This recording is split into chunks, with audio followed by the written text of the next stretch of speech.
யாக்கோபிடத்திலிருந்து சிலர் வருகிறதற்கு முன்னே அவன் புறஜாதியாருடனே சாப்பிட்டான். பேதுரு யார் என்று நாம் அறிந்து கொள்வோம். அவர் அப்போஸ்தலர்களில் பிரதான அப்போஸ்தலர், இயேசு கிறிஸ்துவின் பிரதான சீசன், முதன்மையான சீசன். அந்த சீசன் யூதர்கள் மத்தியிலே கர்த்தருடைய ஊழியத்தை செய்து கொண்டிருக்கிறார். பாருங்க, அதுக்கு முன்பாக படிச்சீங்கன்னா தெரியும். 7வது வசனம் வாசிங்க. 2ஆம் அதிகாரம் 7வது வசனம். அதுவும் அல்லாமல் விருத்த சேதனம் உள்ளவர்களுக்கு அப்போஸ்தலனாய் இருக்கும்படி பேதுருவை பலப்படுத்தினவர் புறஜாதிகளுக்கு அப்போஸ்தலனாய் இருக்கும்படி என்னையும் பலப்படுத்தினார். இப்ப ரெண்டு ஒரு செப்பரேட் செஷன் பார்க்கிறோம். பிரஜாதிகளுக்கு அப்போஸ்தலனாய் இருப்பதற்கு தேவன் யாரை பலப்படுத்தினாரு? பவுலை பலப்படுத்தினாரு. யூதர்களுக்கு விருத்த சேதனம் உள்ளவர்களுக்கு அப்போஸ்தலனாய் இருக்கும்படி தேவன் பேதுருவை பலப்படுத்தி இருக்கிறார். அப்படிப்பட்ட நிலைமையில இருக்கக்கூடிய ஒரு பேதுருவை குறித்து தான் நம்ம பார்க்கிறோம். பேதுரு அங்கே பவுல் மூலமாக, பவுலுடைய காரியங்கள் நிமித்தமாக அவரை சந்திக்க வந்திருக்கிறார். அங்கே பிரஜாதி மக்கள் மத்தியிலே பவுல் செய்கிற ஊழியத்தை அவர் அட்டஸ்டட் பண்றதுக்கு, அதாவது அது ரெகக்னைஸ் பண்றதுக்கு வந்திருக்கிறாங்க. வரும்போது பேதுருவும் பவுலும், பேதுரு இயேசுவோடு வளர்ந்ததுனால, இயேசுவோடு வாழ்ந்ததுனால, இயேசு அதிகமா யாரை நேசிச்சார்னா பிரஜாதியை நேசித்தார். பிரஜாதினை யாரு? நீங்கள் நானும். இஸ்ரவேல் அல்லாத ஆவிக்குரிய இஸ்ரவேலர்களாய் தேவன் நம்மை முன்குறித்திருக்கிறார். நம்மை அதிகமாய் நேசித்தபடினாலே அந்த வாழ்வியல் முறையில் வாழ்ந்த பேதுருவுக்கும் அந்த காரியம் தெரியும். இன்றைக்கு அந்த பேதுரு பவுலை சந்திக்க வந்த ஒரு சூழ்நிலையில என்ன செஞ்சு வாசிங்க 12 வசனம். எப்படியெனில் யாக்கோபிடத்திலிருந்து சிலர் வருவதற்கு முன்னே அவன் பிரஜாதியருடனே சாப்பிட்டான். யூதர்களுக்கு சில முறைமைகள் உண்டு. என்ன முறைமைனா, அவர்கள் யூதர்கள் அல்லாதவர்களோட என்ன செய்ய மாட்டாங்க? உட்கார்ந்து சாப்பிட மாட்டாங்க. அவங்களுடைய நல்லது கெட்டதில் கலந்துக்க மாட்டாங்க. யூதர்னா ஒரு ப்ரைடு, எப்படின்னா அது ஒரு பெரிய கனமுள்ள ஒரு மகிமையான ஒரு காரியம் என்று அவங்க தங்கள் இதை தீர்மானித்துக் கொண்டு சாதாரண மக்களோடு கூட அவங்க பேசுறது பாவம் நினைப்பாங்க. அப்படிப்பட்ட சூழல் இருக்கும்போது அவர்களுக்கு அப்போஸ்தலனா இருக்கக்கூடிய பேதுருவும் அப்படித்தான் இருக்கணும்னு அவங்க என்ன செய்வாங்க? விரும்புவாங்க இல்லையா? அப்படிப்பட்ட நிலைமையில பேதுருவோட சூழ்நிலை இருக்கு. ஆனா இப்ப எங்க வந்திருக்கிறாரு பேதுரு? பவுலுடைய ஊழியத்தை பார்க்க வந்திருக்கிறாரு. அப்படி வந்திருக்கும் போது அங்க இருக்கக்கூடிய மற்ற ஜனங்களோட உட்கார்ந்து பேதுரு என்ன செய்யறாரு? சாப்பாடு சாப்பிடுறாரு. அவர்கள் வந்த போதோ விருத்த சேதனம் உள்ளவர்களுக்கு பயந்து விலகி பிரிந்தான். அந்த பேதுருவுடைய காரியங்களை பார்க்கும்படியாக மற்ற அப்போஸ்தலர்களாகிய யாக்கோபு மற்றவர்கள் பார்க்க வர்றாங்க. அவங்க வரும்போது யாரு? அப்போஸ்தலர் மட்டும் இல்ல, மற்ற யூதர்களும் வர்றாங்க. யாரை பார்க்க வர்றாங்க? பேதுரு மீட் பண்ண வர்றாங்க. அப்ப பேதுரு மீட் பண்ண வரும்போது அங்க ஒரு சம்பவம் நடக்குது. வாசிங்க. மற்ற யூதர்களும் அவனோடு கூட மாயம் பண்ணினார்கள். ஆமென். அங்கே அவங்க சாப்பிட்டுக்கிட்டு இருக்காங்க. இப்ப சில நேரம் பாத்தீங்கன்னா நம்ம ஒரு சில இடங்களில சரியான காரியத்தை செஞ்சுக்கிட்டு இருந்தா கூட சிலர் நிமித்தமாக அந்த காரியத்துல நம்ம என்ன செய்வோம்? அதுக்கு நமக்கு சம்பந்தம் இல்லாத மாதிரி விலகி நின்னுக்கிறோம். நான் இந்த சைடு வரல, இவங்களுக்கு எனக்கு தெரியாது, இப்படி ஒரு மாய்மாலத்தை பண்ணுவோம். அன்றைக்கு பேதுரு யாருக்கும் பயப்பட வேண்டிய அவசியம் இல்லை. அவர் அப்போஸ்தலருக்கான ஒரு தகுதியை உடையவனாய் இயேசு கிறிஸ்துவின் பிரதான சீசனா இருக்கக்கூடிய பேதுரு பொதுவான ஜனங்கள் மத்தியில சாப்பிட்டு கொண்டு இருக்கிறாங்க. அங்க மற்ற யூதர்கள் வர்றாங்க. வரும்போது அங்க அவங்க வந்த உடனே பேதுரு என்ன செய்யறாரு? எந்திரிச்சு அப்படியே ஒண்ணுமே தெரியாத மாதிரி தள்ளி போய் நின்னுக்கிறாரு. இந்த கூட்டத்துக்கு அவங்களுக்கும் சம்பந்தம் இல்லாத மாதிரி. எதுக்காக அப்படி செய்யறாருன்னா, அவர்கள் யூதருக்கு பயந்ததினாலே, யூதர்கள் அவங்களை ஏதாவது சொல்லிடுவாங்க என்று நினைத்ததினாலே பேதுரு என்ன செய்யறாரு? அந்த இடத்துல இருந்து விலகி சாப்பாடெல்லாம் இங்க நான் சாப்பிடலப்பா, எனக்கு தெரியாதுப்பா அப்படி சொல்லி அங்கிருந்து விலகி தண்ணி நின்னுக்கிறாங்க. இப்ப பேதுரு ஒரு அப்போஸ்தலன். இவர் இப்படி செஞ்சாருன்னா யாரெல்லாம் அதை செய்வா? தொடர்ந்து வாசிங்க அந்த வசனத்தை திருப்பவும். மற்ற யூதரும் அவரோடு கூட மாயம் பண்ணினார்கள். இப்ப ஒருத்தர் செஞ்சாரு, பேதுரு அங்கிருந்து விலகி நின்று தன்னை வித்தியாசப்படுத்தி காமிச்சாரு. அதை பார்த்துட்டு மற்றவங்களும் செய்யறாங்க. இப்ப நீங்க ஒன்னு வச்சுக்கிறோம். பொதுவா நம்ம 2 பேரும் ஒரு இடத்துக்கு போறோம். சாதாரணமான ஒரு இடத்துல நம்ம இருக்கும்போது நம்ம ஃப்ரெண்ட்ஸ் யாராவது நம்மளை பார்த்துட்டாங்க, அவங்களுக்கு ஏற்ற மாதிரி நம்ம என்ன செய்வோம்? நம்மளை வித்தியாசமா காமிச்சுக்கிறோம். இதே போல கிளாஸ் ரூம்ஸ்ல பாத்தீங்கன்னு வச்சுக்கோங்களேன், டீச்சர்ஸ் வெளியே போன உடனே எந்திரிச்சு விளையாண்டுக்கிட்டு இருப்பாங்க. டீச்சர்ஸ் வர சவுண்ட் கேட்ட உடனே என்ன செய்வோம்? நம்ம படிக்கிற மாதிரி அப்படியே சத்தம் இல்லாத பிள்ளை மாதிரி அப்படி காமிச்சுக்கிறோம். ஒரு மாயம் பண்றது. அப்ப இடத்துக்கு ஏற்ற மாதிரி ஒரு வேஷம் போற ஒரு அனுபவம் பேதுரு செய்தது நிமித்தமாக மற்றவர்களும் என்ன செய்யறாங்க? அதே போல மாயம் பண்றாங்க. வாசிங்க. அவர்களுடைய மாயத்தினாலே பர்னபாவும் எழுப்புண்டான். பாருங்க, பர்னபாவும் பவுலும் தான் அந்த ஊழியத்தை செஞ்சுக்கிட்டு இருக்கிறாங்க. நீங்க செய்யற ஒரு சின்ன தவறு உங்களோடு இருக்கிற எல்லாரையும் தவறான வழிக்கு கொண்டு போகும். அதோடு மட்டும் இல்லாம ஏற்கனவே ஒரு பரிசுத்தமான வாழ்வு வாழ்ந்துகிட்டு இருக்கிற பர்னபாவையும் அது பாதிக்குது. பர்னபாவும் பவுலும் அந்த யூதர் அல்லாத மற்றவர் மத்தியில தான் அவங்க கர்த்தருடைய ஊழியத்தை பண்ணிக்கிட்டு இருக்கிறாங்க. இப்ப பேதுருவே அந்த காரியத்தை செஞ்சனால மற்றவர்களே அது பாதிக்குது. இன்றைக்கு நாம் முதலாவது தெரிந்து கொள்ள வேண்டிய ஒரு காரியம், நாம் எப்பொழுதும் நேர்த்தியான காரியத்தை செய்வதில் வெட்கப்படக்கூடாது. பிறருக்காக வேஷம் போடுகிறது தேவன் விரும்புகிறது இல்ல. பொய்யான ஒரு காரியம், பொய்யான ஒரு சூழல், ஒரு வேஷம் தரித்த ஒரு வாழ்வு. எடுத்துக்கொள்வோம் வேத வசனத்தை அதற்கு ஆதாரமாக 1 தெசலோனிக்கேயர் 5ஆம் அதிகாரம் 5ஆம் வசனம் வாசிப்போம். நாம் எப்படிப்பட்டவர்கள் இருக்க வேண்டும்? இப்ப பேதுரு யூதர்கள் வந்த உடனே விலகி வித்தியாசமா காமிச்சதுனால அங்கே நடந்தது மற்றவர்களும் அதை போல மாயம் பண்ணி நடக்கிற ஒரு சூழ்நிலை. நாம் எப்படி இருக்க வேண்டும் என்று தேவன் விரும்புகிறார் என்றால், நீங்கள் எல்லோரும் வெளிச்சத்தின் பிள்ளைகளும். நாம எப்படி இருக்கணுமா? வெளிச்சத்தின் பிள்ளைகள். யாரெல்லாம் விசுவாசிக்கிறோம் ஆமென் சொல்லுவோம்.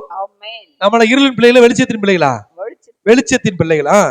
பகலின் பிள்ளைகளுமாய் இருக்கிறீர்கள். பகலின் பிள்ளைகளுமாய் இருக்கிறீர்கள். நாம் இரவுக்கும் இருளுக்கும் உள்ளானவர்கள் அல்லவே. நமக்கு இன்னொரு வேஷம் இல்ல.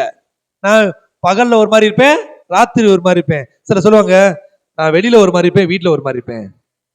நிறைய வேஷங்கள். சூழ்நிலைக்கு அது மாறி மாறினா அவங்களுக்கு ஒரு பேர் சொல்லுவாங்க, என்னது?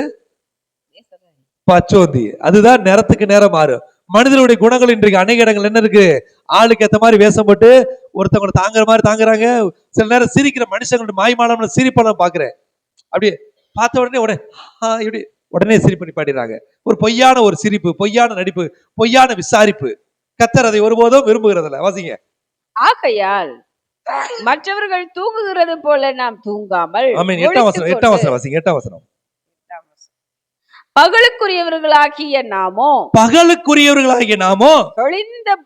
தெளிந்தவர்களாயிருந்து விசுவாசம், அன்பு என்னும் மார்க்கவசத்தையும் ரட்சிப்பின் நம்பிக்கை என்னும் தலைச்சீராவையும் தரித்து கொண்டிருக்க கடவுள். ஆமென். நம்ம எப்படி இருக்கணும்னா வெளிச்சத்துல இருக்கிற நம்ம எப்பொழுது வேஷப்படாம உத்தம விசுவாசத்துல இருக்கணும். நம்முடைய அன்பு மாயமற்றதா இருக்கணும். ஒருத்தவங்களை நம்ம நேசிக்கும் போது ஒரு பொய்யான ஒரு வேஷம் வேண்டாம். அங்கே பேதுரு அவங்களை நேசிச்சுதான் சாப்பிட்டாரு. ஆனா எதனால அதுல இருந்து மாறினாரு? உலகத்துக்கு பயப்படுறதுனால. அநேக காரியங்கள்ல நம்ம தேவனுக்கு பயப்படுற பயத்தோட உலகத்துக்கு தான் அதிகம் பயப்படுறோம். சிலர் ஆலயத்துக்கு வரணும்னு விரும்புவாங்க. ஆலயத்துக்கு வந்துட்டா ஐயோ வீட்டுல ஏதாவது சொல்லிடுவாங்களோ, நம்மள ஏதாவது பிரச்சனை பண்ணிடுவாங்களோ பயந்து ஆலயத்துக்கு வராம இருப்பாங்க. ஆனா ஒரு தப்பான காரியம் செய்யறதுக்கு தைரியமா செயல்படுவாங்க. நான் ஒரு கடந்த நாட்கள ஒரு அன்புக்குரிய சகோதரிகிட்ட போய் அவங்க பையனை ஆலயத்துக்கு வாங்கன்னு கூப்பிட்ட போது அவங்க உடனே சகோதரி எவ்வளவு கோபப்பட்டாங்க. பாஸ்டர், என் பிள்ளைய நீங்க எங்க வேணா கூட்டி போங்க, சினிமா தேட்டர் கூட்டி போங்க, ஊர் சுத்த கூட்டி போங்க, ஆனா சர்ச்சுக்கு மட்டும் நீங்க கூட்டிட்டு போக கூடாது. நான் சொன்னேன், சிஸ்டர் சினிமா தேட்டரை விட அது நல்ல இடம் சிஸ்டர்.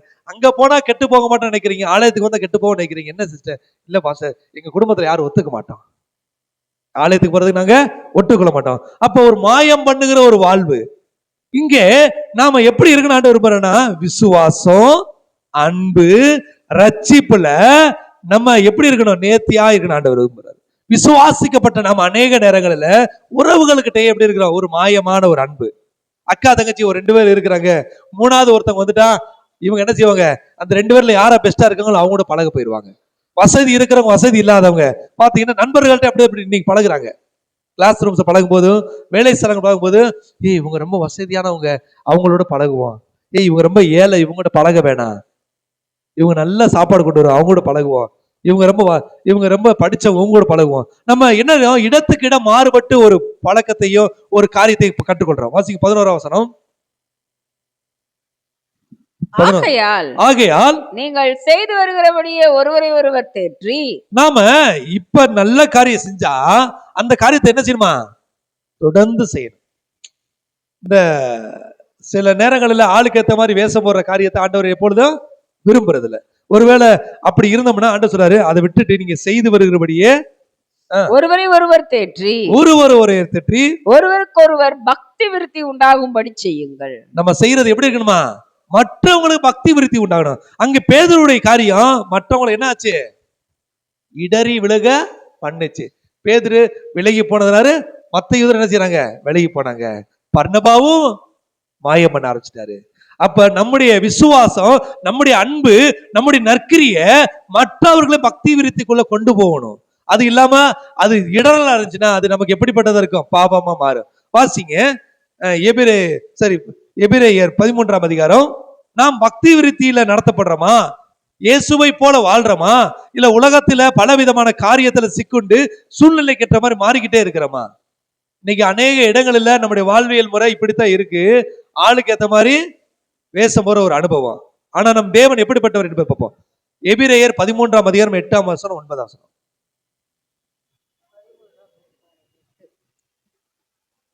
இயேசு கிறிஸ்து நேற்றும் இன்றும் என்றும் மாறாதவராய் இருக்கிறார். இன்றும் என்றும் மாறாதவர். அவரு பேதுருவை போல விலகி போறவர் அல்ல. அவர் எப்பொழுதுமே நேசிக்கிறவர். அவரை பின்தொடர்ந்து வந்த கானானிய ஸ்திரீ தன் மகளுக்கு சுகமாக வேண்டும் விரும்பி இயேசுவே பின்தொடர்ந்து வந்தா சீசர்கள் என்ன செய்றாங்க? இவளை அனுப்பி விடுங்க, இவ வேண்டாம், இவ பிரஜாதி, இவ தகுதி இல்லாத சொன்னாரு. ஆனால் இயேசுவோ அவள் விசுவாசத்துக்கு கண்டு ஆச்சரியப்பட்டு அவளுக்கு அற்புதம் செய்தாள். இன்றைக்கு ஆண்டவருக்குள்ள மாற்றம் இல்ல. அவர்கிட்ட யாதொரு மாறுதலும் யாதொரு வேற்றுமை நிழலும் இல்ல. அதனாலதான் ஆண்டவரை குறித்து வேதம் சொல்லுகிறது, அவர் இயேசு கிறிஸ்து நேற்றும், சொல்லுங்க, நேற்றும் இன்றும் என்று மாறாதவர். நாம அநேக நேரங்களில் மாறிக்கிட்டே இருக்கிற பேதுருவை போல. நமக்கு நல்லதும் தெரிஞ்சா கூட சில மனுஷங்களோட விருப்பத்துக்கு ஏற்றபடி நம்ம நன்மையை விட்டு விடுகிறோம். ஆனா நம்ம செய்யக்கூடிய ஒவ்வொரு காரியம் எப்படி இருக்கணும்? பக்தி விருத்திக்கு ஏதுவா இருக்கணும். அல்லேலூயா. இப்படிப்பட்ட காரியத்தை சேவன் செய்ய வேண்டும் என்று விரும்புகிறார். வாசிங்க. பலவிதமான அந்நிய போதனைகளால் அழைப்புண்டு தெரியாதிருங்கள். நம்ம என்ன மாதிரியான சத்தியத்துல இருக்கணும்? இல்லங்க, வீட்டுல பல ஆலோசனை சொல்றாங்க, அப்பா இங்க வரு, நம்ம யாருன்னு மறந்துடக்கூடாது, நீ பாட்டு கண்டவங்கள்ட்ட பழகக்கூடாது, அங்க போய் அதை இப்படி பண்ணுது, இப்படி பண்ணது, அப்படி பண்ணிடான்னு பல விதமான வார்த்தைகள். இதை விட சத்தியன்ற பேர்ல மனுஷனை வஞ்சிக்க கூடிய தந்திரமான வார்த்தைகள்லாம் நமக்குள்ள உள்ள பிரவேசிச்சு நமக்குள்ள இருக்கக்கூடிய தேவ அன்பிலிருந்து நம்ம விலகி போகும்.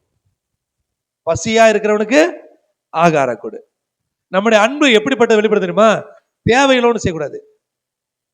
யாரு சரி தேவை, அதாவது நம்மளை நேசிக்கிறவங்க நேசிக்கிறாளா ஒரு அன்பு இல்ல, நம்ம நேசிக்காதவங்களையும் நம்மளை வெறுக்கிறவங்களையும் நம்மளை புறக்கணிக்கிறவங்களுக்காக ஜெபிக்கிறதா அன்பு.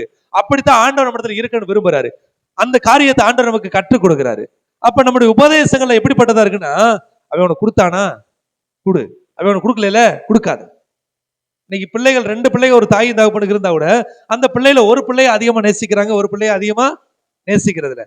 அப்ப அந்த நேசிக்கிற பிள்ளைக்கு ஒண்ணு கொடுத்துட்டு என்ன செய்யறாங்கன்னா, இங்க பாரு அந்த பிள்ளைக்கு நீ கொடுத்துறாத, கூட பிறந்த சகோதரிக்கு சகோதரனுக்கு சொல்லி கொடுக்குறாங்க, அவங்க கொடுத்துறாத. இது என்ன பழக்கம், இது என்ன காரியம்? இப்படி நீங்க உங்க பிள்ளைகளுக்கு சத்தியத்தை இப்படி ஒரு காரியத்தை கற்றுக் கொடுத்தீங்கன்னா அவங்க நாளைக்கு உங்களுக்கு அதை செய்வாங்களே. இதை ஆண்டவர் ஒரு நாள் விரும்புறதுல.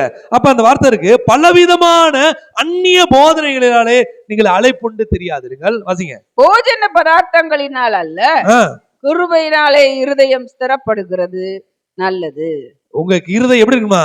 கொடுக்கிறதுனால, நேசிக்கிறதுனால, அன்பினால, தயவினால ஸ்திரப்படணும். வாரி இறைத்து விருத்தி அடையவர உண்டு, பிசினித்தனம் பண்ணி தரித்திரம் அடையவர உண்டு. எனக்கு வேணும் எனக்கு வேணும் சேர்த்து வைக்கிறது தரித்திரமானவங்க எத்தனை பேர் இருக்கிறாங்க. இருக்கிறத நன்மையா கொடுத்து உயர்ந்தவங்க இருக்கிறாங்க. ஆக உங்க பிள்ளைகளுக்குள்ள, உங்க இருதயத்துக்குள்ள, உங்களை சுற்றி இருக்கிறவங்களுக்குள்ள உங்களுக்குள்ள ஒரு பேதகமான ஒரு சூழ்நிலை இருந்துச்சுன்னா அதை நீங்க மாற்றிக்கொள்ளணும். எல்லோரிடத்தில் நம்ம எப்படி இருக்கணுமா? ஒரே மனதோடு இருக்கணும். நம்முடைய இருதயம் கர்த்தருக்குள்ள பரிசுத்தமா இருக்கணும். மாயமான இருதயமா இருக்குமானால் அதை தேவன் ஒருபோதும் விரும்புகிறதல்ல. எடுத்துக்கொள்ளும் இன்னொரு வசனத்தை, பிரசங்கி 10ஆம் அதிகாரம் 1ஆம் வசனம். தேவனுடைய வார்த்தையை குறித்து ஒரு தெளிவற்ற மனநிலை நமக்குள்ள எப்பொழுது இருக்கக்கூடாது. அவரை குறித்து வேதம் சொல்கிறது, அவர் நேற்றும் இன்றும் என்றும் மாறாதவர். வாசிங்க. பிரசங்கி 10ஆம் அதிகாரம் 1ஆம் வசனம்.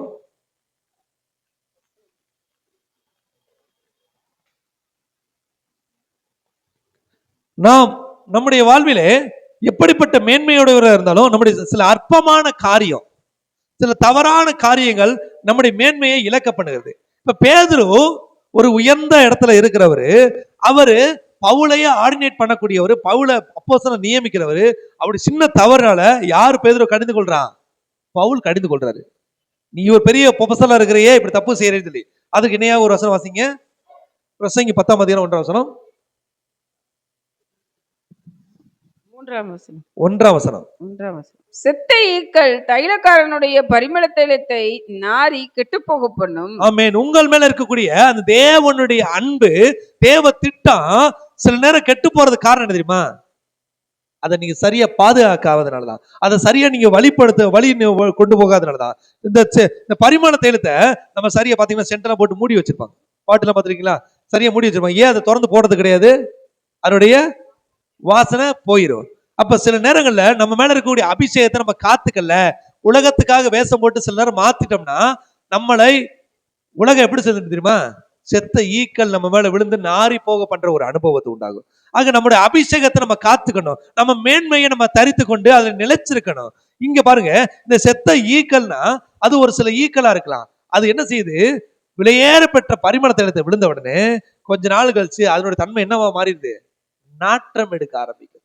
இந்த உலகத்துக்கான வேஷத்தை போட்டோம்னா நாமளும் கூட என்ன செய்வோம்? நாற்றம் எடுக்கக்கூடிய ஒரு சூழ்நிலை போயிடுவோம். நமக்குரிய அபிஷேகம், நமக்குரிய மேன்மை தேவனிடத்தில் கொடுக்கப்பட்டது, ஒரு மனுஷன் நமக்கு கொடுத்ததில்ல. அந்த பேதுரு உயர்த்தப்பட்டதுக்கு யார் காரணம்? இயேசு கிறிஸ்துவோடு அவர் தன்னை வாழ ஒப்பு கொடுத்தது. பேதுரு ஆண்டவர் எங்க எடுத்தாரு? ராஜா கிட்ட தூக்குனாரா? ஒன்றுமில்லாமல் தோற்று போன நிலைமையில வலைகளிலே மீன் அகப்படாமல் சோர்ந்து போய் கண்ணீரோடு வலையை அலசி கொண்டிருக்கும் போது கர்த்தர் பேதுருவை தெரிந்து கொண்டார். அந்த பேதுரு அதே தாழ்மையில இருதயத்தோடு இருக்கணும்னு ஆண்டவர் விரும்ப மாட்டாரா? இன்னைக்கு அநேக காரியங்கள்ல நாமளும் கர்த்தருடைய தயவினால உயர்த்தப்படுறோம். உயர்த்தப்பட்ட பிறகு நம்ம என்ன செய்யறோம்? நம்மை போல அந்த தாழ்மையான இடத்துல இருக்கவங்கள நம்ம நேசிக்காம உயர்ந்த இடத்துக்கு வந்தோடனே நாங்க எங்கேயோ வேற இடத்துல இருந்து வந்த மாதிரி நம்மளை காமிச்சுக்கிறோம். ஐயோ, நாங்க உங்களோட பழக மாட்டாங்க. நம்மளை எங்க இருந்து ஆண்டவர் எடுத்தாரு? அதே குப்பையில இருந்துதான் எடுத்தாரு. சிறுமையும் எளிமையுமானவர் கர்த்தர் என்ன செய்யறாரு? ராஜாக்கள் மத்தியிலே உயர்த்தி வைக்கிறார். அந்த அனுபவம் நமக்கு வேணும். இங்க நம்ம பரிமள தைலமா மாறின பிறகு கூட நமக்குள்ள இருக்கிற அபிஷேகத்தை நம்ம என்ன செய்யணுமா? காத்து கொள்ளணும். மூடி சரியா வைக்கணும். பேக் பண்ணி வைக்கலன்னா அது மேல செத்த ஈக்கள்னா உலகத்தின் தந்திரங்கள், உலகத்தின் மாய்மாலங்கள், உலகத்தின் திட்டங்கள் நம்ம மேல விழுகும்போது நமக்குள்ள இருக்க அபிஷேகம் கூட சிலர் கெட்டு போகிறத ஒரு சூழ்நிலை. அதை நம்ம நிதானிக்கணும். இன்னைக்கு மாய்மால நம்ம பண்றதுல நம்ம சொன்னோம்னா நம்மை நாமே நிதானித்து அறிந்து கொள்ள வேண்டும் என்று தேவன் விரும்புகிறார். அடுத்த ஒரு வசனம் லூக்கா 17ஆம் அதிகாரம் 1ஆம் வசனம் தொடங்கி, நம்முடைய காரியம் மற்றவர்களுக்கு பக்தி விருத்தி உண்டாக்குறது இருக்கணும். செயல்கள் எல்லாம் நம்ம ஜெபிக்கிறது, நம்ம நடக்கிறது. சில நேரங்கள்ல நாம ஒரு தப்பு செஞ்சு மற்றவங்களே அந்த தப்புக்குள்ள கொண்டு போவோம். அந்த தப்பை மற்றவங்க நம்மளை பார்த்து குற்றப்படுத்தக்கூடாது. ஒரு இடத்துல பாத்தீங்கன்னா ஒரு நபர் செய்யற தப்ப மத்தவங்க பார்த்த உடனே அவர் என்ன செய்யறது தெரியுமா? அந்த தப்ப மற்றவங்களுக்கும் சரின்னு சொல்லி போதிக்கிறாரு. அப்ப நான் சொன்னேன், இல்லங்க, நீங்க செஞ்சது தப்பு தான். அந்த தப்பை நீங்க ஒத்துக்கொள்ளாம நீங்க மற்றவங்களே அதே தவறை செய்யறதுக்கு தூண்டுறது ரொம்ப பெரிய தவறு. இல்ல, நாளைக்கு நான் குற்றவாளியை மாறிடக்கூடாதுல. வேதம் சொல்லுது, தன் பாவத்தை மறைக்கிறவன் வாழ்வடைய மாட்டான், தன் பாவங்களை அறிக்கை செய்து விட்டு விடுகிறேன் எவனோ அவன் வாழ்வடைவான். நீங்க ஒரு தவறு செஞ்சா அது தைரியமா என்ன செய்யணும்? ஆண்டவர் சமூகத்துல போய் ஒப்புக்கொள்ளணும். அந்த பாவத்தை மறைக்கிறதுக்கு இன்னொரு பாவத்தை செய்யறாங்க. நிறைய பேருடைய தவறு, ஒரு தவறு செய்யறதுக்கு மறைக்கிறதுக்கு இன்னொரு தவறு செய்யறாங்க. வாசிங்க லூக்கா 17ஆம் அதிகாரம் 1ஆம் வசனம் தொடங்கி. பின்பு அவர் தம்முடைய சீஷர்களை நோக்கி, இடரல்கள் வராமல் போவது கூடாத காரியம், ஆகிலும் அவைகள் எவனால் வருகிறதோ அவனுக்கு ஐயோ. பாருங்க, பல நேரங்களில நம்ம நேர்மையா உண்மையா நடக்க முடியாத சூழ்நிலை வரலாம். ஆனா ஏன்னா சில சூழ்நிலை நிமித்தமாக நம்ம நம்மளை மறைத்துக் கொள்ளும் போது அப்படி வரலாம். ஆனா ரொம்ப எச்சரிக்கையா இருங்க, அந்த காரியம் மற்றவர்களுக்கு இடரலா அமைஞ்சிடக்கூடாது. ஏன்னா அவங்க உங்கள் மேல இருக்கக்கூடிய அபிஷேகத்தை பாக்குறாங்க, உங்களை ஃபாலோ பண்றாங்க, உங்களுடைய காரியத்தை அவங்க உற்று கவனிக்கிறாங்க. அப்போ நீங்க ஒவ்வொன்றிலும் ரொம்ப நிதானமா செயல்படணும். ஆண்டவர் சீசர்களை பார்த்து சொல்றாரு, இடரல்கள் வருவது கூடாத காரியம். நீ சில நேரங்கள்ல சில சூழ்நிலைக்காக சில இடங்கள்ல உன்னை மறைத்து உன்னை விலக்கி பாதுகாத்து கொள்ள வேண்டிய அவசியம் இருக்கும். ஆனா அப்படி நீ செயல்படும் போது அது மற்றவர்கள் பார்வைக்கு இடரெல்லாம் வந்துடக்கூடாது. ரொம்ப எச்சரிக்கையா இருங்க. நீங்களும் நானும் கூட அந்த எச்சரிக்கை உள்ள அனுபவத்துல இருக்கணும்னு ஆண்டவர் விரும்புறாரு. ஒருவேளை அப்படி இடரலுக்குரிய நபரை நம்ம இருந்தோம்னா நம்ம வாழ்க்கை என்னவாகும்? வாசிங்க. அவருடைய கழுத்தில் அந்த 1வது வசனத்தை திருப்பி வாசிங்க. பின்பு அவர் தம்முடைய சீஷர்களை நோக்கி, இடறுகள் வராமல் போவது கூடாத காரியம், ஆகிலும் அவைகள் எவனால் வருகிறதோ அவனுக்கு ஐயோ. அவன் இந்த சிறுவரில் ஒருவனுக்கு இடரல் உண்டாக்குறதை பார்க்கிலும் அவனுடைய கழுத்தில் அந்தரக்கல் கட்டப்பட்டு அவன் சமுத்திரத்தில் தள்ளுண்டு போவது அவனுக்கு நலமாயிருக்கும். நம்ம மூலமா ஒரு மனுஷன் இடரல் அடைஞ்சானா அதுக்கு தேவன் நமக்கு எப்படிப்பட்ட தண்டனை கொடுக்க விரும்புறாரு? மரணத்துக்கு நிகரா தண்டனை கொடுக்க விரும்புறாரு. இவர் நீ கெட்டதும் இல்லாம மத்தவங்களையும் கெடுக்காத, எத்தனை நேரம் சொல்லல. அப்ப ஒவ்வொரு தவறை இன்னைக்கு நேற்று எதிர்ந்து கூட ஒரு அன்புக்குரிய சகோதரிட்ட பேசுறாங்க. இந்த பசங்க எல்லாம் ஃப்ரீ ஃபயர் பண்ண நிறைய விளையாடுறாங்க. அது எப்படி விளையாட்டு அது அவங்களுக்கு ஈர்க்கப்படுறாங்கன்னா, இங்க வர்றான், நான் இதை விளையாடுறேன், நான் இத்தனை பாயிண்ட் வச்சிருக்கேன், நீ வச்சிருக்கலையா? அவனுக்கு அது என்னென்ன கேம்னு தெரியாம கூட இருக்கலாம். அவனை அந்த ஆர்வத்தை தூண்டுறாங்க. அவங்க செஞ்ச தவறுக்கு அவங்க என்ன செய்யறாங்க? ஆர்வத்தை தூண்டுறாங்க. தூண்டி இதுக்குள்ள வாடா, நீ செய்டா அப்படி சொல்லி அந்த ஆர்வத்தை தூண்டி அவனே அந்த பாவத்துக்கு விழ பண்றாங்க. அப்படி அந்த பாவத்துக்கு விழ பண்றவனுடைய வாழ்க்கை எப்படி போய் முடியுமா? சமுத்திரத்துல கல்ல கட்டி போய் மரணத்துக்கு நேரம் விழுகிற ஒரு சூழ்நிலை வருமா? ஒருவேளை நீங்க தவறு செஞ்சு மற்றவர்களே அந்த தவறுக்கு நேரம் உங்களை நீங்க கொண்டு போனீங்கன்னா உங்களுக்கு என்ன நாட்ட சொல்றாரு? ஐயோ, நீங்க செய்யற தவறு சரின்னு உங்களால் நிதானிக்க முடியும். அந்த தவறை நீங்க செய்யறது மட்டும் இல்லாம மற்றவர்களை செய்ய தூண்டுறது பாவம் தானே. அந்த பாவத்தை நம்ம என்ன செய்யக்கூடாது? செஞ்சா ஆண்டவர் நமக்கு என்ன சொல்லுவாரா? எந்திர கலை கட்டிட்டு கடலை போய் விழுந்து சாகிட்டுருவாரு. ஆகிய இடர்களுக்கு நாம ஒரு துணையா இருக்க கூடாது. அன்றைக்கு பேதுரு தான் தப்பு செஞ்ச மட்டும் இல்லாம யூதர்களை தப்பு செய்ய வச்சாரு. யூதர்களை தப்பு செஞ்ச மட்டும் இல்லாம விசுவாசத்துல பிரஜாதிகள் மத்தியில நேர்த்தியான ஊழியம் செஞ்சுக்கிட்ட பவுலையும் தப்பு செய்ய தூண்டினாரு. பர்னபாவை தூண்டுறாரு. இன்றைக்கு நாம செய்யற ஒரு காரியம், அப்ப எல்லாவற்றையும் நம்ம எப்படி இருக்கணுமா? ஒழுங்கும் கிரமமா இருக்கணும். நாம் நம்மை அறிந்திருக்க வேண்டும், நம் மகிமையை உணர்ந்திருக்க வேண்டும், நம் அபிஷேகத்தை காத்து கொள்ள வேண்டும். அந்த தவறுகள் விடுதலையாக்கப்படும். வாசிங்களேன், அதற்கு இணையான அவசரம் கொலைசியர் 2ஆம் அதிகாரம். கொலைசியர் 2ஆம் அதிகாரம். நம்முடைய வாயின் வார்த்தைகள், நம்முடைய சிந்தனைகள். இன்னைக்கு நான் சில வீடுகளை பார்த்திருக்கிறேன். பிள்ளைகளை எழுந்திருக்க உசுப்புறக்கு விருப்பம் இல்லாத பெற்ற தாய்மார்கள் சில குடும்பத்தினர் என்ன செய்யறாங்க? தன் பிள்ளைகளையும் தன்னோடு கூட சோம்பேறிகளாக வைத்துக் கொள்ளுறாங்க. அவங்க செய்யற தவறை யாரும் கேட்க கூடாதுக்காக அந்த தவறுகளுக்கு பிள்ளைகளை உடன்படுத்துறாங்க. வாசிங்க கொலைசியர் 2ஆம் அதிகாரம் 4ஆம் வசனம். ஒருவனும் நயவசனிப்பினால உங்களை வஞ்சியாதபடி இதை சொல்லுகிறேன். சரீரத்தின்படி நான் தூரமாயிருந்தும் ஆவியின்படி உங்களுடனே கூட இருந்து உங்கள் ஒழுங்கையும் கிறிஸ்துவின் மேலுள்ள உங்கள் விசுவாசத்தின் உறுதியையும் பார்த்து சந்தோஷப்படுகிறேன். ஆமென். இந்த நயவசனிப்பு இங்க வர யாருமே இல்ல. நம்ம இப்ப தப்பு பண்ணலாம். அம்மா வெளியே போயிட்டாங்க, இப்ப நம்ம செய்யலாம். இங்க ஒரு டீச்சர் வெளியே போயிட்டாங்க, தப்பு பண்ணலாம். அதுதான் நயவசனிப்பு. பிசாசு ஏவாள் கிட்ட சொன்ன மாதிரி, தேவன் உங்களிடத்துல ஏதாவது ஒன்று சாப்பிடக்கூடாதுன்னு சொல்லியிருக்கிறாரா? ஆமா, இதை மட்டும் சாப்பிடக்கூடாதுண்ணா. ஏன் சாப்பிட்டா என்ன தெரியுமா ஆகும்? அது சொல்றாரு, பிசாசு என்னை, சர்ப்பம் என்னை வஞ்சித்தது. நீங்க நிலைத்து நிற்க கூடாதபடி மாயம் பண்ணுகிற காரியத்திற்கு பெரிய ஆரம்பம் தெரியுமா? நயவசனிப்பான வார்த்தைகள். உங்களுக்கு பிரியமா பேசி உங்களை அவங்க வலையில விழுக வச்சு அவங்க என்ன செய்வாங்க? தந்திரமான காரியத்தை செஞ்சு முடிச்சிருவாங்க. இப்படி வச்சுக்கிறோங்க. ஒரு எலி பிடிக்கணும்னா என்ன செய்வான்? நேர போய் குச்சி வச்சு அடிப்போமா? இல்ல, எலிக்கு பிடிச்ச சாப்பாடை செஞ்சு ஒரு பொரியல வச்சிருவோம். அது அந்த எலி என்ன செய்யும்? போய் நேரா அந்த சாப்பாடை சாப்பிட போகும். சாப்பிட போனா என்ன ஆயிரும்? மாட்டிக்கிறோமா? ஒரு புறாவை பிடிக்கிறதுக்கு என்ன செய்வாங்க? நிறைய தீனி போடுவாங்க. தீனி போட்டு வலையை போட்டு தீனி போட்டுருவாங்க. வலையில போய் அந்த புறா அந்த தீனி சாப்பிடும் போது வலையில மாட்டிக்கிறோமா? இப்படித்தான் நயவசனிப்பான வார்த்தைகள் மூலமாக கவரா ஒண்ணு தப்பு இல்ல அவங்க சொல்லுவாங்க. அவங்களுக்கு என்ன தெரியும்? நீ அதெல்லாம் ஒண்ணு தப்பு இல்ல அப்படி சொல்லி அவங்களும் அப்படித்தான். இதுல கூடுதல் ஒரு வார்த்தை இங்க இன்னைக்கு ஒண்ணு சொல்றாங்களே, அவங்களும் சின்ன வயசுல தப்ப பண்ணாங்க. அதனால இதுல ஒண்ணு தப்பு இல்ல, நாமளும் பெரிய பிள்ளையானாலும் தப்பு செய்ய மாட்டோம். இப்படி சொல்லி நயவசனிப்பினால சொல்லி அவங்க இங்க இல்ல, அதை நம்ம செய்யலாம் சொல்லி அங்க வார்த்தை பாருங்க. அந்த வார்த்தை, அவருக்கு சரீரம் தூரமா இருக்கு, ஆவி என்ன செய்ய? அந்த வார்த்தை பாத்தீங்க 3ஆம் வசனம். அவருக்குள் ஞானம், அறிவு என்பவைகளாகிய பொக்கிஷங்கள் எல்லாம் அடங்கி இருக்கிறது. 2ஆம் வசனம் தொடர்ச்சி வாசிங்க. 2ஆம் வசனம். 5ஆம் வசனம்.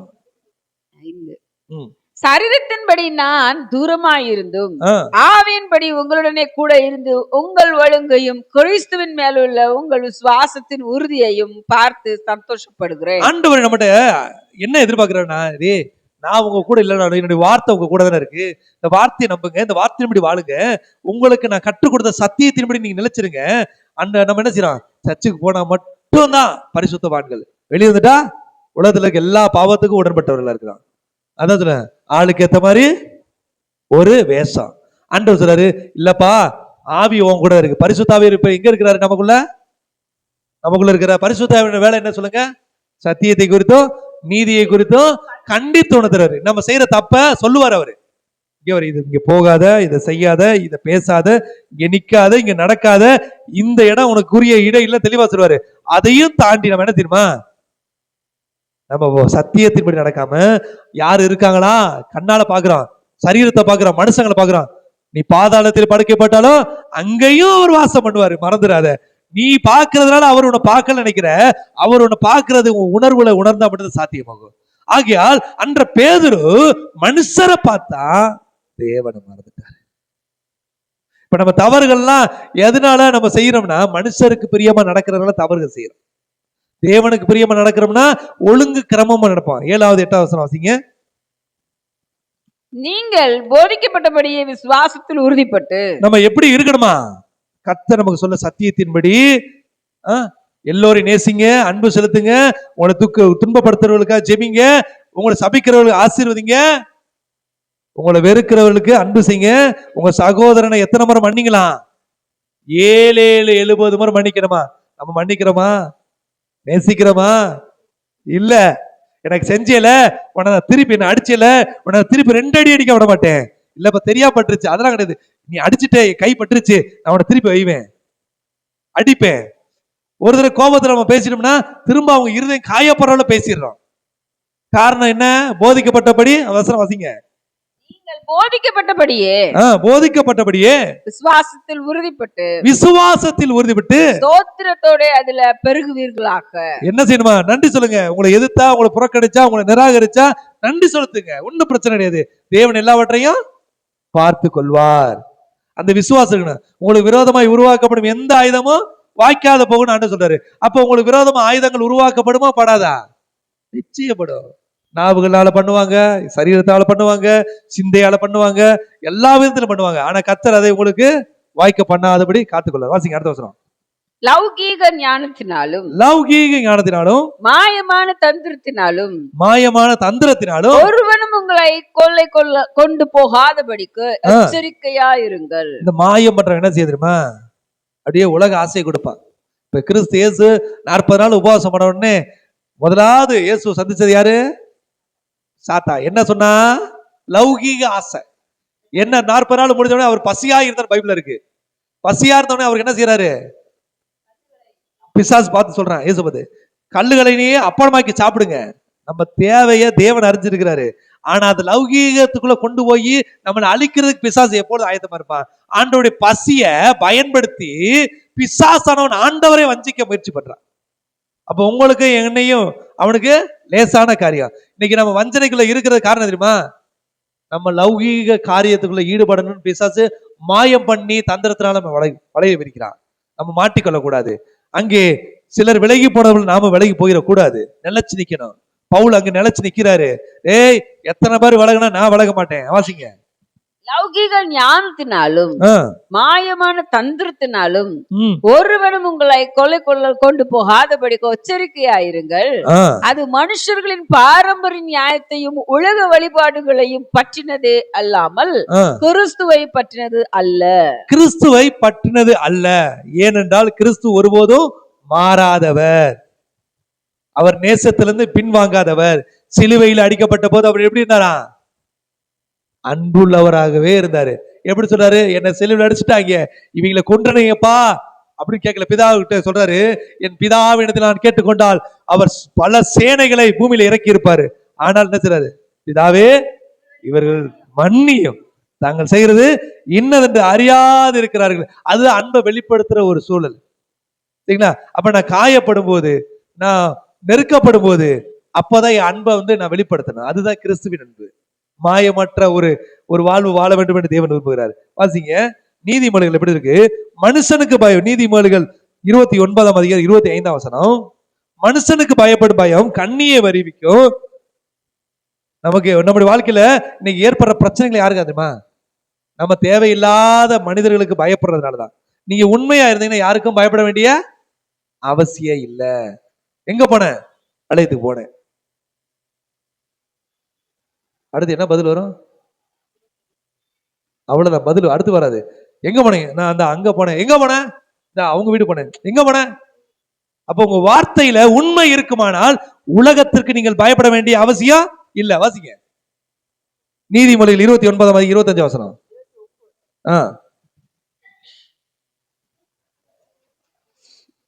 மனுஷனுக்கு பயப்படும் பயம் கண்ணியை வருவிக்கும்.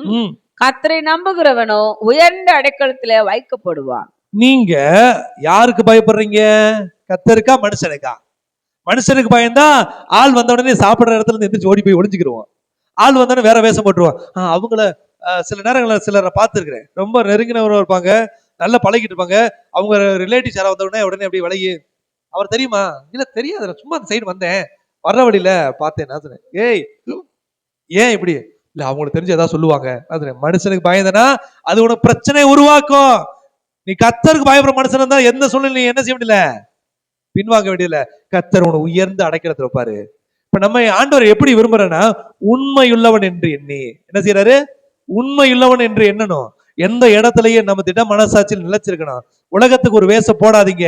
சர்ச்சில் ஒரு வேஷம், வீட்டுக்கு போன ஒரு வேஷம், ஆபீஸ்ல ஒரு வேஷம், குடும்பத்துல ஒரு வேஷம், ஃப்ரெண்ட்ஸ் கிட்ட ஒரு வேஷம், உலகத்திட்ட ஒரு வேஷம். வேஷம் போட்டுக்கிட்டே இருக்காதீங்க. வேஷம் போட்டு தெரிஞ்சீங்கன்னா மாட்டிக்கிறீங்க.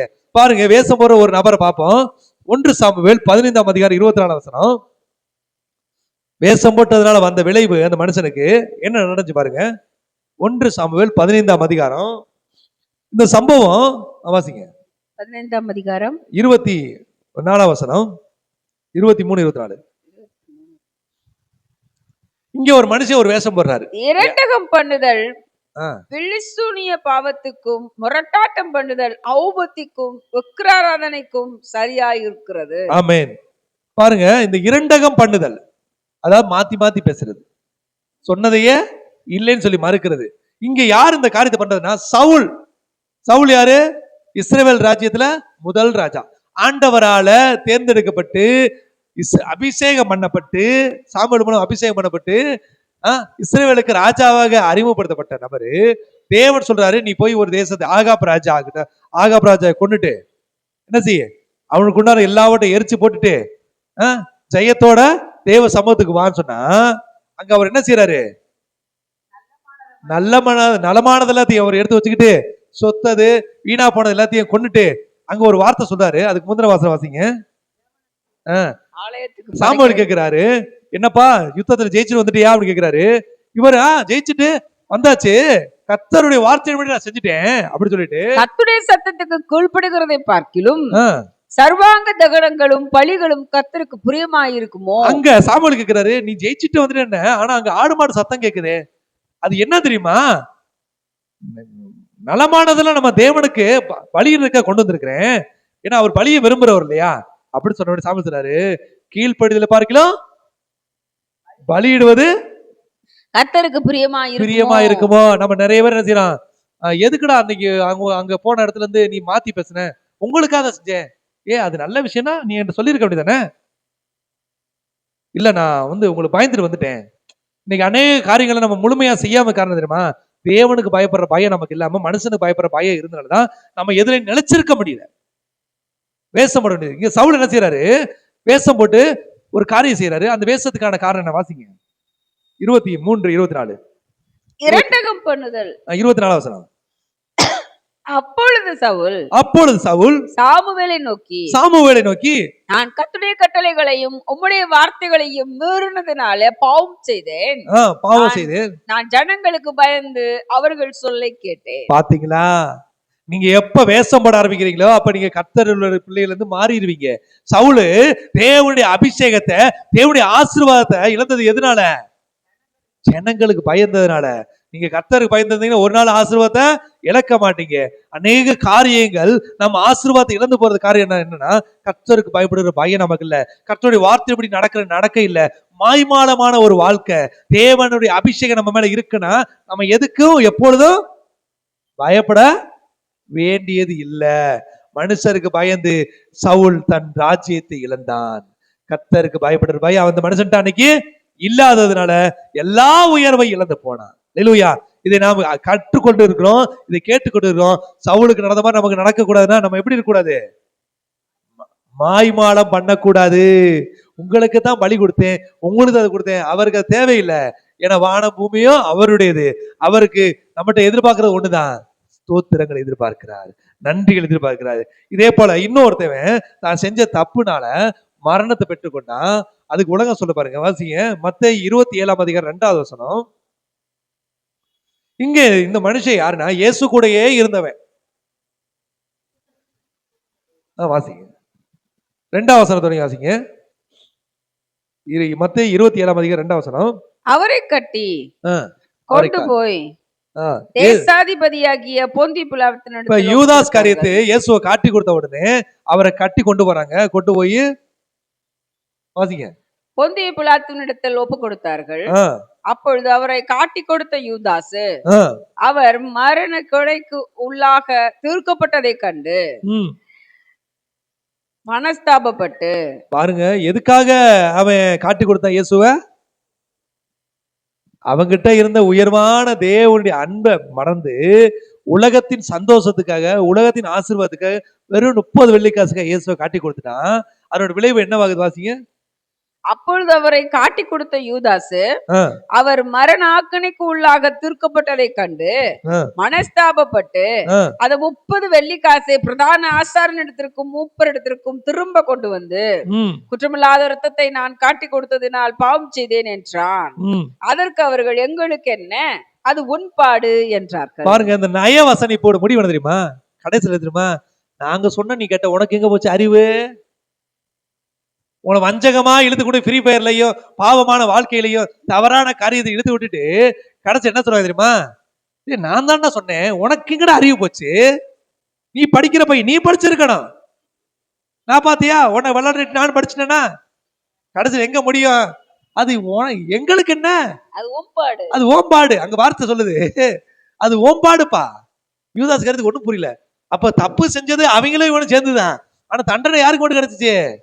யூதாசுக்கு மட்டும்தான் கிடைச்சிச்சு. நல்லா யோசிங்க. நீங்க நயவசனிப்பினால் சிக்குண்டீங்கன்னா அந்த தண்டனை யார் சிக்குண்டாலும் அவங்களுக்கு மட்டும் தான் கிடைக்கும், உங்களை இழுத்தவனுக்கு வராது. அவன் என்ன சொல்லிட்டு போயிருவான்? அது ஓம்பாடு, அது எங்களுக்கு தெரியாது. நான் சொல்லுவேன், எங்க போகாதம்பே செய்யாதம்பே, உனக்கு எங்க போச்சு அறிவு? யோசிச்சீங்களா?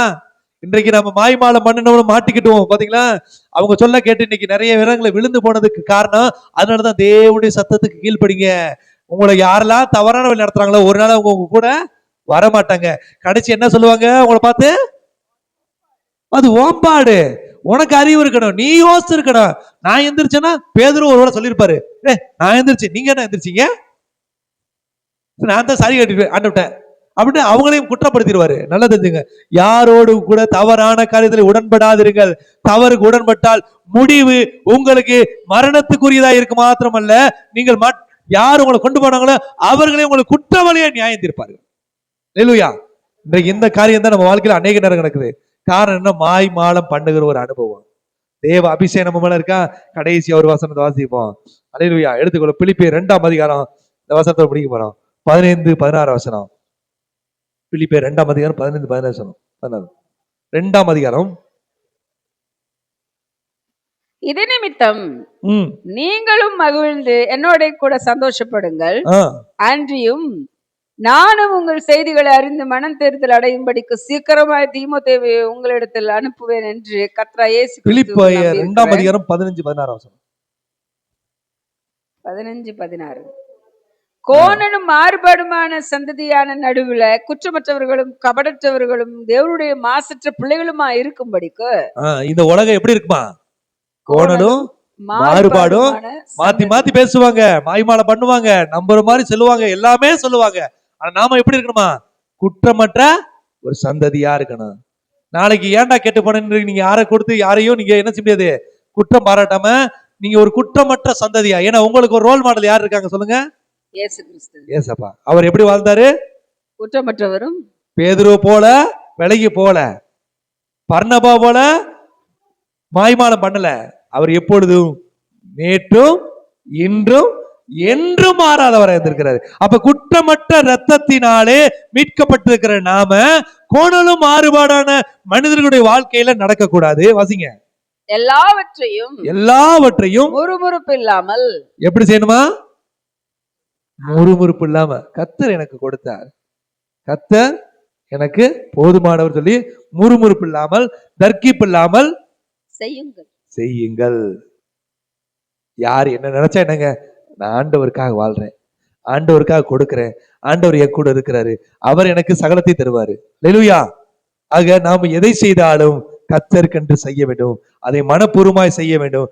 மனுஷருக்கு பயந்து விலகினால் நாம் நம் மூலமாக மற்றவர்கள் இடர்கள் அடைய பண்ணுவோம், நாமும் நம்முடைய மேன்மை இழந்து போவோம். இன்றைக்கு கர்த்தர் சொல்லுற வார்த்தை, தேவனுடைய தரிசனத்தை, தேவனுடைய திட்டத்தை உள்ளானுக்கு நம் மனிதர்களாய் நாம் இயேசுவை தெரிந்து கொண்ட நாம் மாயம் பண்ணாது இருக்க வேண்டும் என்று தேவன் விரும்புகிறார்.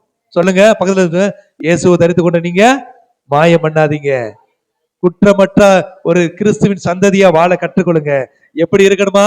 இயேசு கிறிஸ்துவை போல நேற்றும் இன்றும் என்றும் மாறாதவராய் இருங்கள். பேதுரு போல மாறினீங்கன்னா பிரச்சனைக்குள்ள மாட்டிக்கிறீங்க, அவமானம் வரும், நிந்தனை வரும். கர்த்தர் இன்றைக்கு உங்களை மீட்டு இருக்கிறார். அவரோடு பிள்ளைகளாய் நாம் வாழும்படி ஒப்பு கொடுப்போம். எழுந்திருப்போம் யாவரும். அல்லேலூயா. கர்த்தர் நல்லவர். அல்லேலூயா. யார்